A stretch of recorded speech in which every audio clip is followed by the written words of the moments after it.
Hey everybody, this is my 29-gallon miscellaneous tank, and I just wanted to shoot a little bit of video of it. I don't often shoot video of this tank by itself. This is usually where we start my around the world update tours, but tonight I wanted to just look at this tank by itself for a few minutes. I did a big water change on it last night, and I got in there and I cleaned the glass down. I removed a few little bits of dead Java fern, and I actually got in there and cleaned out the filter a little bit. Now, when I say I got in there and cleaned out the filter, I don't mean that I changed the filter pads. I did certainly do that, and I also got in and cleaned out the biofilters. The biosponges in this tank tend to get very clogged up very quickly, and so of course I needed to get in there and do that as well. But when I finished, I noticed that I was still getting really limited water flow, and I couldn't figure out exactly what was going on or what was restricting the water. So I pulled the intake tube out, and you can see it's already got a bunch of stuff stuck to it, but it had a lot of stuff stuck to it at the time, and it had a lot of roots and stuff growing up into it. Little bits of Java fern were growing on it. So I pulled all that out, put it back together, and I was still getting very, very little water flow going through it. So I pulled it back out, and I went to the impeller end, and even though I had checked it before, I checked again just to make sure that wasn't clogged up. Very often you will see where the little metal pin comes out, there's sort of a little crisscross four-way screen, and that area right there will get blocked up with a bunch of junk, and a lot of times you'll need to pop that out, pop that little impeller out and clean the junk out of there and get it flowing again. But sure enough, it was completely free and clear and empty. And so eventually what I wound up figuring out was inside the filter itself, down inside the filter box, if you, let's turn on the overhead light here for a moment.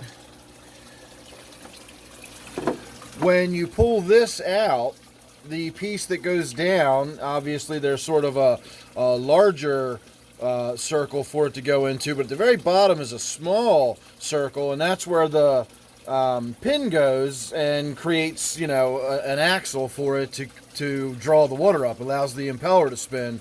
You can already see it's been one day and I've got backflow coming through the middle again already. It's amazing how quickly this filter clogs up.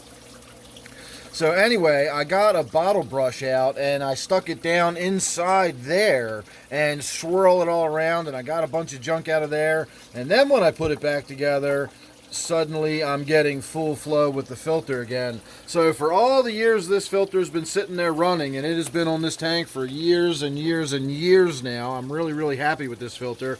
It's the Tetra Whisper 60. And you can see it's got the two sides, it backflows through the center, and then like most of the Tetra Whisper filters, you can adjust the intensity of the flow. So I really do like this filter, and it's been running for just years and years and years. It still barely makes a sound. Absolutely love it. So I was getting a little bit concerned about why it wasn't working, and apparently after all these years, I finally had to get in there and clean out the inside of the filter box, and now that I did, we've got nice, full, vigorous flow of water again, and the tank looks beautiful and clear, and I'm very happy with it. So other than that, not a lot going on in this tank. I did lose one of the black skirt tetras there, one of those long fin skirt tetras. I thought it was my little blue skirt tetra here. This is not a blue skirt tetra. That is actually a glowfish. That's one of the very earliest fish I ever bought, and remarkably, it is still alive and kicking. So when I found the dead skirt tetra up against the filter the other day, it was about a week ago now, it was so far gone it was hard to tell what color it was or what fish it was. I had to look around the tank, and once I spotted that blue one, I knew that that was not the fish. So it had to have been one of the long fin black skirt tetras that you see in there. So I lost one of those recently. You can see my Bolivian Ram in the back there is still doing well. And then, of course, all of my loaches that live on the bottom of this tank are all doing well, too. The Zebra Loaches. So they're great fish, too. I love my loaches. I love all my loaches. These are actually the very first loaches I ever bought were these Zebra Loaches, and it was in this tank that I put them. And I started with 6, and I did lose one a few years ago, but I still have 5 of them after all these years. So I'm very happy about that too.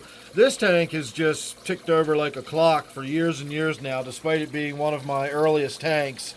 Now, some of the fish have changed and come and gone over the years. That is certainly not the original Angelfish in it. In fact, that's why this tank, it's called my miscellaneous tank, is because it just had so many things in it over the years, it never really got slapped with a name. I usually, most of my tanks have some sort of name, even if it doesn't really fit what they are anymore. But this one never really had any kind of theme. It never really had any kind of overall feel to it. It was always just sort of a community tank. I've had gouramis in here. I've had angelfish in here. I've had lots of different small schooling fish, the neons, skirt tetras, and the like.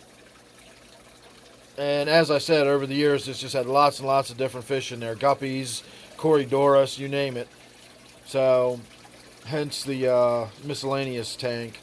But there you go, not a lot to talk about really. I just wanted to sort of show the tank off a little bit while it's looking nice and pretty and crisp and clean, and the water's nice and clear and the glass is nice and clear. And we had a little bit to chat about with the filter. But other than that, just a nice good long look at the 29 miscellaneous. So make sure you're subscribed and you won't miss anything else I got coming up. You never know what it's going to be with me. So thanks for watching this one. Don't forget, this is my 29 miscellaneous. And I'll see you real soon in the next one. Thanks for watching.